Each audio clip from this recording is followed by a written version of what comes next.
আসসালামু আলাইকুম।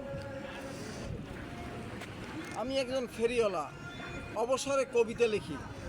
এলাকার লোকজন কবি সুলতান মাহমুদ হিসেবে চেনে, সকলের কাছে পরিচিত। বিভিন্ন অনুষ্ঠানে আমি কবিতা লিখি। শুধু তাই নয়, দেশে যত বিপদ আপদ আছে, তখন বিপদ আপদের উপরে, যেমন করোনা, ডেঙ্গু, তারপর সিডর, এগুলোর উপর আমি কবিতা লিখে দেশবাসীকে সচেতন করার চেষ্টা করছি এবং সেই কবিতাগুলো আমার পাণ্ডুলিপিতে আছে।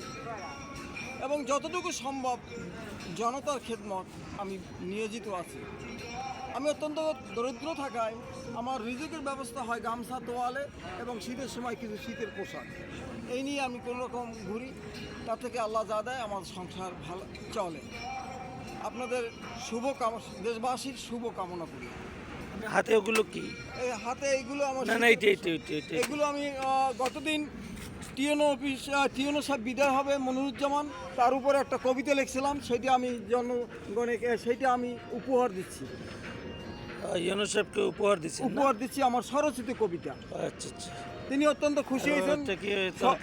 বক্তব্য হ্যাঁ, এই কবিতাটি পাঠ করছি এখানে আমি। আচ্ছা, একটু বলেন তো কবিতাটা কি?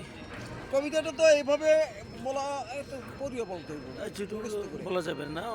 দুই এক লাইন এমনি কবিতার সাথে বন্ধ করেন, তাহলে আমি করতে পারবো। আচ্ছা ঠিক আছে, তাহলে অন্য মুখস্থ কি আছে কবিতা? আপনি যে ছড়াগুলো।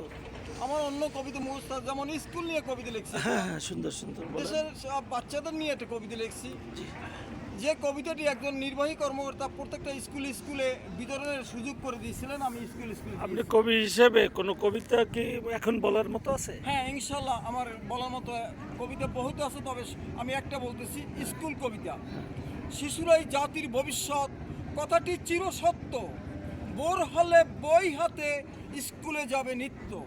সোনার শিশুরা দেশ গড়বে দীপ্ত আলোর পথে। শিশুদের পাঠাও সবে স্কুলে অতি যত্নের সাথে। লেখাপড়া করে শিশু অনেক বড় হবে, ওদের সততা বিকাশে সবাই সুখে রবে। আদর স্নেহ করো সকলে মহৎ শিক্ষার জন্য, লেখাপড়া করে ওরা দেশ করবে ধন্য। স্কুলে যেতে যেন শিশুরা না করে ভুল, ওরাও হবে একদিন জগতের ফুল।